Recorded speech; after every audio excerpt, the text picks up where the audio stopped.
Good morning, good afternoon, good evening. So I am Gabriela Repeto from Universidad de Desarrollo in Santiago, Chile.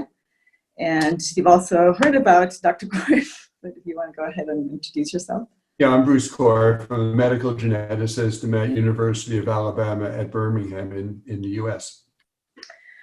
So we can have the next slide, please. So we're the co-chairs for this meeting, and for this 5th meeting of the Global Genomic Medicine Collaborative, or G2MC, and we're very happy to welcome you. We have more than 400 participants from over 50 countries. More than 100 have already joined us as we start. So the topic of this meeting is genomic medicine in low resources setting, and this is the 2nd G2MC meeting that focuses on this particular topic. The previous one was in 2018 in Cape Town, South Africa, and this one, which was originally scheduled to happen in Santiago, as Hannah said at the beginning, and that's the reason for the background on my slide, if you can see it, will have an emphasis in Latin America. And as is evident to everyone, given the COVID-19 epidemic, we had made the decision to divide this particular meeting in 2 parts. So this virtual one, where we have our speakers tell us about the highlights of their work, and we're really thankful for their flexibility for this change. And then we are expecting to have a face-to-face meeting in Santiago, hopefully next year. If you can have the next slide, please. So as many of you have declared that are new to G2MC, I wanted to just briefly overview what this initiative is about. So G2MC was formally established in 2016 under the vision and leadership of Jeff Ginsburg from Duke University. So it's a community of global leaders dedicated to advancing genomic medicine implementation into clinical care. And its mission is to harness global expertise in the field, to foster research, support healthcare providers and other stakeholders, and empower citizens to improve health and economic outcomes. G2MC has a number of activities, and you can find more information on the website and also on social media. Next slide, please. So for this particular meeting, what are the aims? What do we expect to accomplish in the next in the 2 days that we're going to be spending together in this virtual fashion? We hope to share and learn about initiatives on genomic medicine implementation across the global community, but as we said, with a focus on what's going on in low and middle income countries, what their local needs, what their capacities are, and what solutions are coming up. We will be talking about barriers for implementation and how to address them. And of course, we want to foster international collaboration on best practices in genomic medicine. Next slide, please. So why has G2MC decided to put this focus on low and middle income countries? And I know that most of you will have more examples, but I just chose to put 2 here to start. And so we're well aware of the benefits of genomic medicine for health and well-being of people and societies, but we realize that for those benefits to come to reality, they really need to be accessible globally to all those who need them. And there are evident disparities, as you can see on the images on this slide. The map on your left comes from the genetic testing registry of the NIH that has information on genetic diagnostic labs around the world. And of course, though we acknowledge that not all labs are just listed on GTR, we can see areas, so the countries in white are the ones that do not have any lab listed in GTR. So you can see many countries in Latin America, Africa, Asia, and Eastern Europe that have none. And also we can see substantial differences even within regions. So I put some numbers for labs listed in the most populated countries in the Americas, and you can definitely see the differences there.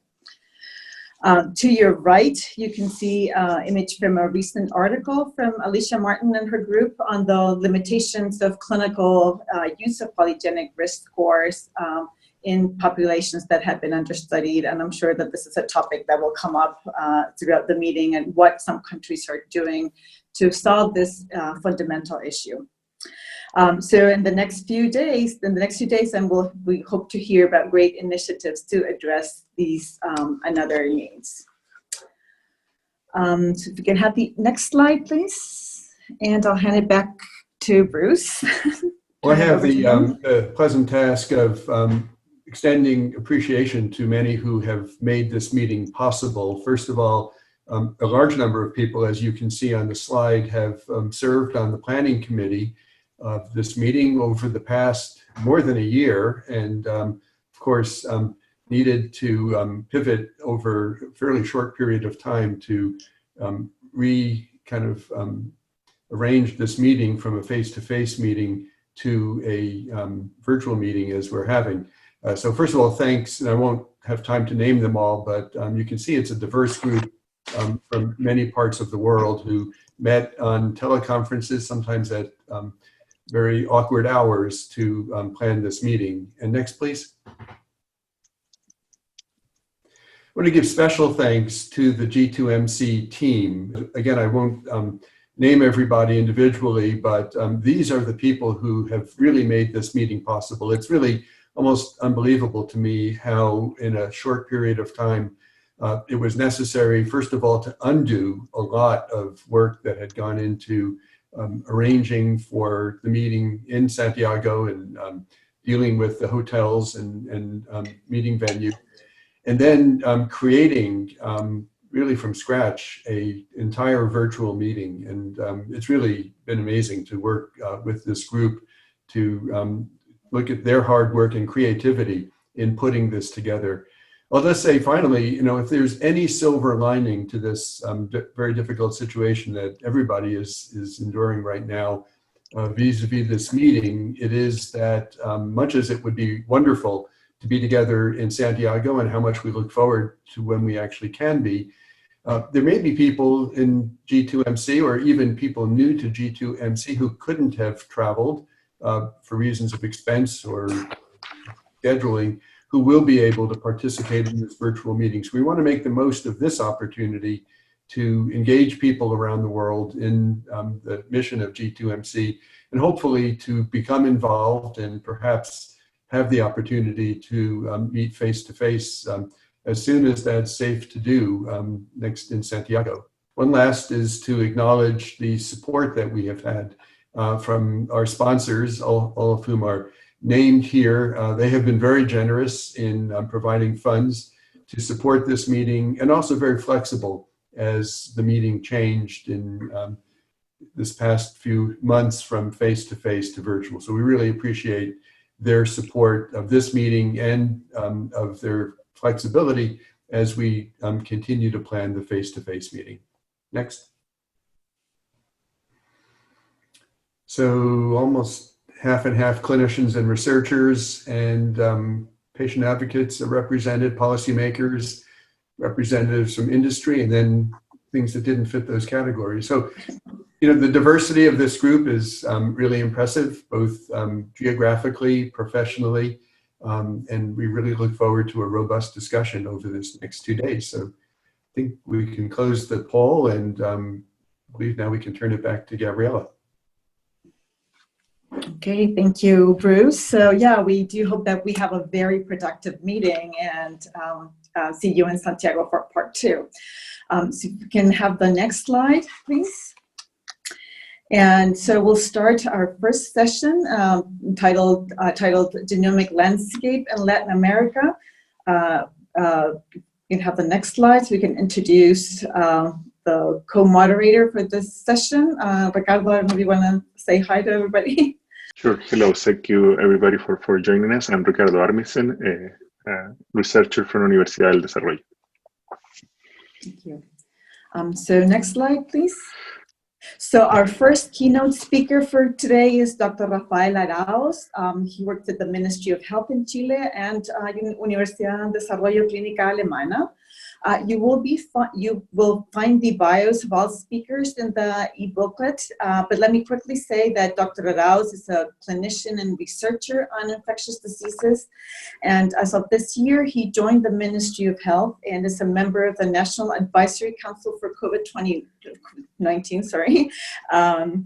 a topic that we really cannot avoid for all obvious reasons for this meeting. So in this role, Dr. Arauz will speak to us about the Chilean response for the pandemic, which, as in all other countries, has been a tremendous effort in implementation. So there will be a lot to learn for the G2MC community about that implementation of strategies at many different levels. And I have to add that in addition to his advisory role, Dr. Arauz has been really active in sharing information with the general public and educating all of us about the decisions that are made regarding the pandemic. So Dr. Arauz.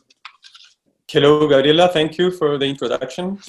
Hello, everyone. I'm going to say good day or good morning because there's a lot of goods. So hello, just hello. It's a pleasure to be here in what is the first Zoom conference that I give, and I imagine that for many of you, this is the first online congress as well. So let's start this new experience together. My name is Rafael Arauz. I am an infectious diseases doctor, and I spend half of my time seeing patients and basically rounding with fellows and students. And the other half, I do research, and actually that's why that's the original reason why I'm here, because my interest is antimicrobial resistance and the human microbiome, so a lot of genes. But anyway, things change a bit, and I'm here to talk about COVID-19 in Chile. And that's because at the beginning of the epidemic, let's say 3 months ago, I was invited to join the COVID response team in Chile. And so I will talk about the experience that we've had facing the pandemic of the century, hopefully the one pandemic. So I have no conflict of interest to declare. Next one. So, okay, I divided the talk in 4 main points. First, I would talk about the introduction and spread of the virus in Chile. Then we'll stop a bit and analyze our epidemic curves and elaborate why we may be entering a worrying second phase of the initial pandemic wave. Then I will describe briefly our public health response, and finally we'll talk about the challenges that we think we have for the near future. So next one, please. Okay, first, next one, please. So here you can see a few numbers from Chile. We're approximately 19 million people with a density of 26 persons per square kilometer and a life expectancy of 80 years. For several years, we've been classified as a high-income country by the World Bank. We have a relatively high index of capital development. However, things are not always as good as they look. And as you see at the bottom of the slide, this is a very unequal country with a Gini coefficient of almost 0.5, which is the highest within the OCDE countries, and it's something that we really have to work on. Okay, so next one, please. So let's talk about the introduction of the virus in Chile. It's important to say that all our first cases were imported from Europe and developed eventually family clusters. So I just want to give you a couple of examples. So the first case was diagnosed on March 3. It was a couple. They were just married and they were honeymooning basically in the Southeast Asia and in Europe. So they went to several countries in Southeast Asia, and then they spent a week or so in Spain, and they traveled back to Chile by the end of February. And on March, they were asymptomatics. And on March 2nd, the husband, developed symptoms. He was tested, and results came back positive on the 3rd of March. Then the wife presented symptoms soon after the husband, and also tested positive. And although they were isolated, Anise and the brother-in-law of the husband developed COVID-19 later on. So probably there was a transmission during the pre-symptomatic phase of the disease. The second cluster was a family that acquired the infection during the vacations in Europe, Spain as well, probably Spain.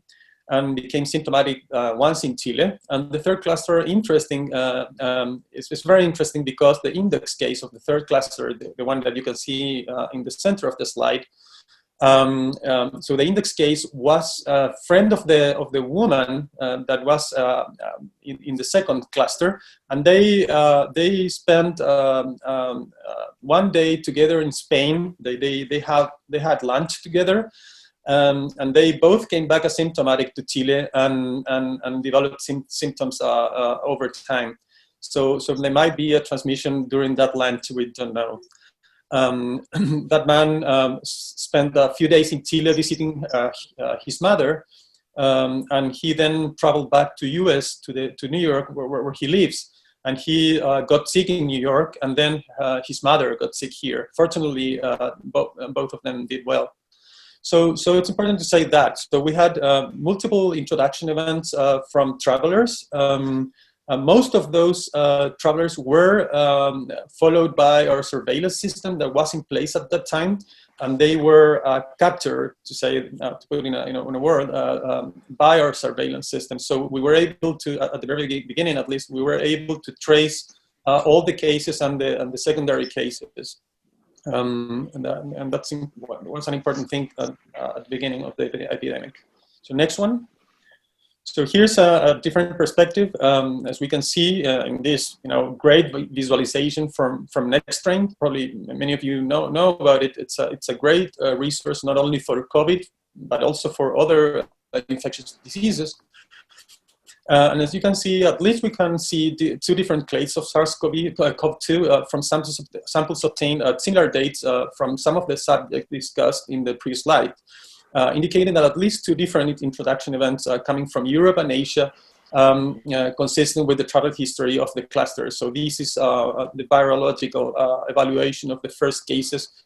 Some of those samples and viruses and sequences are available and are published in that journal that is on the bottom. So next one, please. So a little bit about the trajectory of the virus in Chile. In this curve, you can get an idea about how the virus spread through the country. In general, Santiago and southern Santiago were initially hit, and the north of Chile was affected more recently. So in dark blue, you can see Santiago in the x-axis. Santiago is the name of the place where Santiago is located is metropolitan region. Okay, so it's more than Santiago. So Santiago was always overrepresented, but its relative importance increased over time as many of the outbreaks in other regions were mitigated or suppressed, and also because within Santiago, the pandemic wave went from areas with high resources and low densities to more populated ones. Magallanes, which is a region in the very south of Chile, and you can see in the upper part of the bars, I cannot indicate you where Magallanes is, but it's in the upper part of the bars. Magallanes is a different story because it's a very interesting case. They presented a significant outbreak early on, in spite of being very, very far away from the hotspots, and it's an area with low density. So it was a bit unexpected to have that behavior. So a possible explanation for that is that Punta Arenas, which is the main city of that region, is a hotspot for tourism, including cruises. So they may have been unrecognized viral circulation there before we knew the disease was in Chile. But it's a speculation. Maybe some sequencing data from further genomic studies of the viral isolates will give us some clues about that, and maybe we can try to prove that hypothesis. The thing is, luckily they controlled the outbreak, and now, as you can see on the right of the slide, the problem now is more focused on Santiago. So next one, please.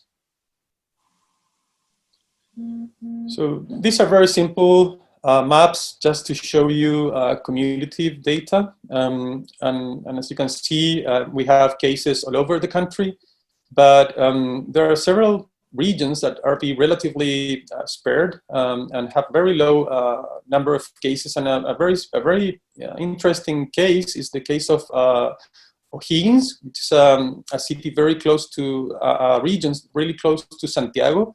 And they have had, here in the center, in light blue on the right, and they've had very few cases of COVID in spite of being really close to Santiago, where all the cases are concentrated. So it's going to be really interesting to see what's happening in O'Higgins region in order to see if they have done something different to us or to the rest of the country, and see if we can find some clues there. So as today we have 2 months after, so 2 months after the first case. I'm sorry for not translating this one, but I can tell you that at the time I sent the presentation to organizers, we reported 22,000 cases out of the 222,000 PCRs that we have performed, resulting in 275 deaths. So 20,000 cases and almost 300 deaths. That's the numbers that we have now. So next one. So why do I say that we may be seeing or observing a two-stage epidemic? I'm going to talk about that next. Here you can see the experience of Wuhan in China. And many of you probably have seen these curves already, but in summary, in Wuhan, the number of cases increased very quickly for many reasons that we're not going to discuss today. But interestingly, around the January 19, they implemented quarantines and cordon sanitaires that we are basically doing something very similar. And they were able to flatten the curve, but they were not able to suppress it. And it was only here on the right, on the far right, around the first week of February, when harder measures were implemented, such as centralized quarantines, that they were able to lower the effective reproductive number below 1 and suppress the first pandemic wave. And I'm telling you this because the next one, please, that's our epidemic curve, the Chilean epidemic curve. And if you look at closely, it looks like a classic propagated curve, but its progression has been really slow compared to what I showed you in Wuhan and what has been observed in other countries like Italy and Spain. The reason for these behaviors are not known, but probably the way and the season the virus was introduced in the country and the mitigation strategies that we have implemented have something to do with that. On the other hand, on one hand, this low rise in cases has allowed us to keep our health system in shape, and that explains our low case fatality rate. But as you can see here on the right, in the last week, we have witnessed a worrying increase in new cases that tell us that there are something that we're not doing well enough. Are we getting tired of dancing with the virus? Well, we better not. We really need to hammer down the curve and keep the numbers low, as we will see. So the next one, please. So this is a very similar plot, but the idea here is to show you the numbers of new cases per day. So as you can see here, we stayed like a month with numbers between 300 and 500 cases, new cases, but in the last week we went from 400 or 500 to more than 1,000. So that's something that we are analyzing now, and it's something that worries us. So next one.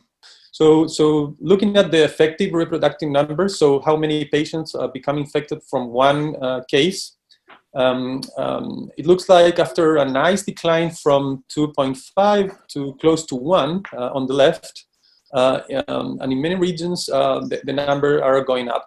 This is particularly important for some areas of Santiago, like the areas that you can see in the fourth row. That's all the areas that are included in the metropolitan region in Santiago. So after an initial decline in the effective reproductive number, we're seeing an increase, and that correlates with the increase in cases now. So and these are the numbers in context. Some have argued that we're seeing more cases because we are testing more. So that's why I want to put the numbers in context. As you can see here, we're way below on the left. We're way below Brazil in the cumulative number of cases, and also in the number of cases per day. However, Colombia and Argentina are below us. That all makes sense, as Brazil has been less strict than us, and Colombia and Argentina implemented general lockdowns that we didn't, as we will see in the next section of the talk. Also, we would like to think that we are seeing more cases because of we're testing a lot, or we think that we're testing a lot, but that's something that we have to discuss now. So next one, please. So the question is, are we sampling enough? And as you can see on the left panel, it looks like we are doing a good job in terms of coverage with almost 11 tests per 1,000 subjects. But on the right, we can see that the number of tests that are performed or per confirmed case is not as high as we would like, and even is lower than other South American countries like Argentina and Colombia that are similar countries than us. So probably we are, and if you compare this in time, on time, 1 month ago, we were doing like 14 tests per one. So this plot shows you that the number, so there's a correlation close to 1 between the number of tests that we do and the number of new cases. And we would like to have a bad correlation. That's what we want. So we want to be doing much more tests that we're doing now. And that's something that we're working now in order to isolate the cases and trace the contacts. So next one.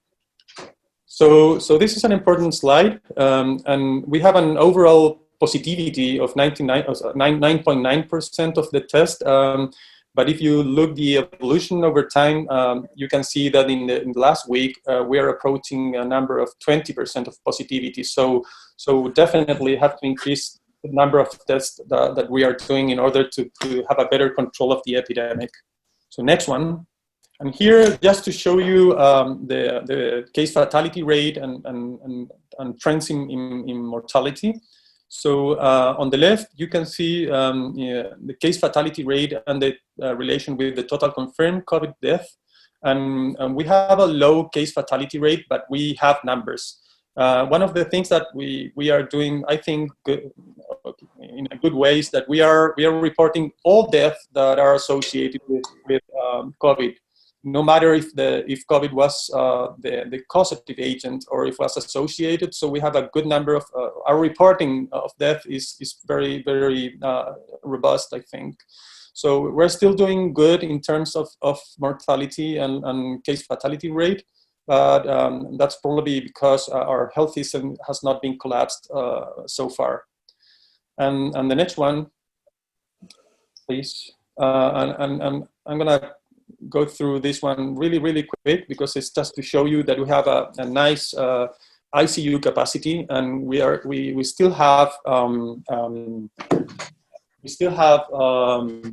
a good number of ICU beds and ventilators available for receiving more patients for the next month or so.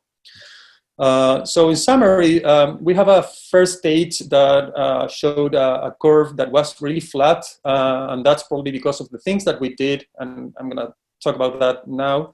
But now at the end of the last week, we started to see more cases, and that's something that is telling us that we really need to start, doing more things in order to keep the epidemic in numbers that we can control. So let's talk about the public health response. So the sensitivity of PCR, someone is asking about that, is early during the disease is more than 80%. It's not great, but after the week is really bad. So probably it's around 50%. So if you test symptomatic patients early on the disease, you have a good chance of getting a positive result.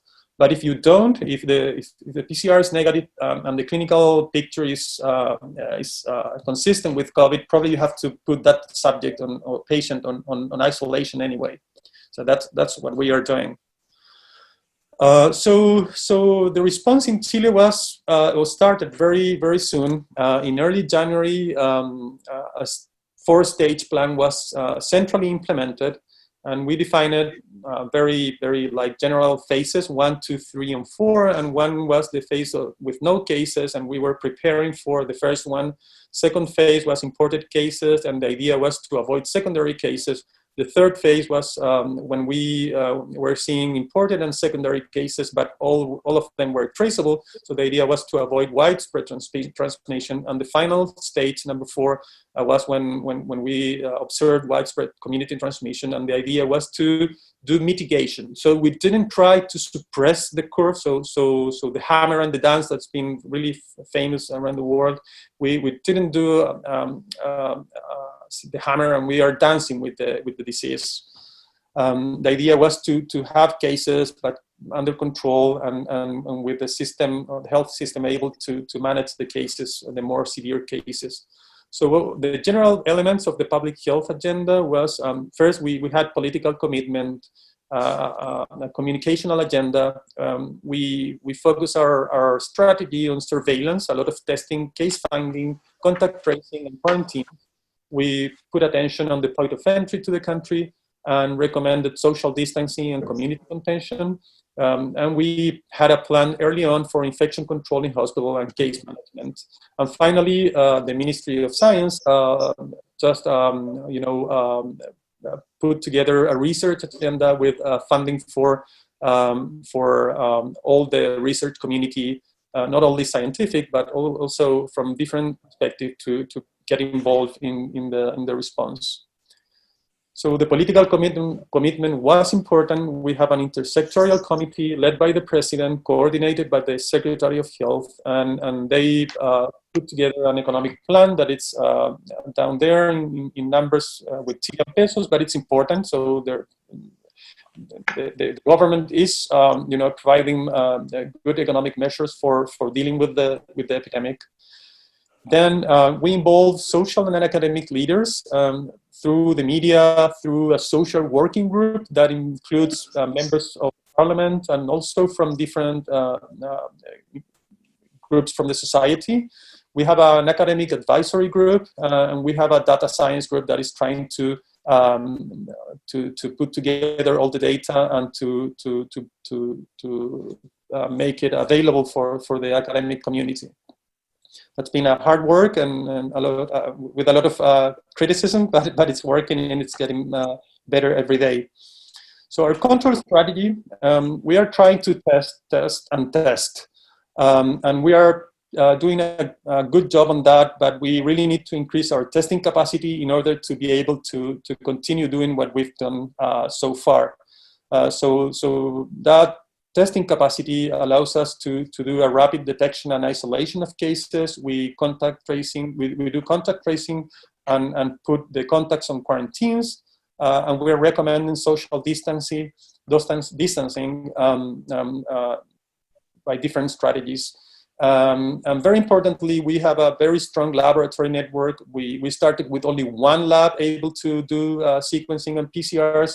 And now we have around 80 laboratories along the country from different groups, public health, private services, and universities that are all working together in order to scale up our testing capacity. We just implemented sanitary residencies for doing quarantines for those that are sick with mild disease and the contacts of those subjects if they cannot have a good isolation at home. And we have a very specific measure that's been different from other countries, that is the dynamic quarantines, and I'm going to explain you next. So while many countries are implementing general lockdowns, we tried to do something different in order to keep the country going and mitigate the economic and social effects of the quarantines. And we defined several criteria for putting specific places on quarantine. So based on new cases, the increased rate on new cases, the cases per square kilometers, social determinants, and maps of vulnerability, we decide weekly which neighborhoods have to be put on quarantines and where we can relax the measures. And that's been working for the last 2 months, and it's worked. But probably now that we're seeing more cases, we have to modify our criteria, maybe be more sensitive, and try to anticipate the outbreaks. So that's going to be an important thing to do. So this is a map or a curve that shows you the number of cases that were suspected, and then the confirmed cases and the measures that we implemented. So in early January, we started our response group. We submitted a sanitary alert, and we started to develop our testing capacity, as I told you, from one lab with in-house technology to finally now 80 labs with a very nice capacity for doing 12 to 13,000 PCRs every day. We started to do point of entry regulations by the end of January, and we started to update our case definition in order to be able to capture the subjects that were entering the country. And then the next one. So here you can see the rest of the measures that were taken, more labs, more strict border control, first quarantines in Caleta Tortel, which is in the very south, and received a cruise from Europe with several subjects that were sick. Same with Eastern Island, that was a closed space, very high risk. Then we started to move the quarantines to those places that were having more cases. And we were all the time increasing our testing capacity, including more and more labs through the country. So that's the summary. So next one. So what are the challenges that we have now? We have many challenges. The most important one is try to come back to the first stage of the epidemic. And for doing that, the next one, please. And for doing that, we really need to increase our testing capacity, and we are working on that. We're thinking about including other strategies like serology for several groups. But the idea is to continue isolating cases and doing contact tracing. We're performing seroprevalence studies, fine-tuning decision trees for dynamic quarantines and cordon sanitaire. Implementing central quarantines in area of intense viral circulation is something that we're evaluating now, especially for those neighborhoods that are more vulnerable in terms of the economic income. So many of those cannot, many of the people living in the low-income areas of the country cannot do isolation in a proper way. So we're trying to offer them sanitary hotels or residencies, and really need to engage community, the general community, the general public, and the academic community in order to keep the epidemic in a level that we can manage the infection, the more severe infection in the hospital. And the idea is to start the reactivation of the country once we are sure that our number of cases are under control. So probably Santiago is not going to start working very, very soon, but the rest of the country may be in a position that they can start evaluating some of the normal activities of life. So that's the summary. This is my group. The last one, please. This is my group. We do bacterial genomics and microbiome, but now we're devoted to the COVID response. So that's all. Happy to answer questions. Well, thank you, Rafael. That was a great overview of this very difficult and challenging situation. And I'm sure that people around the world is having similar and distinct issues at this time. So it's great to learn what countries are doing. And we'll have another talk on the Australian response tomorrow.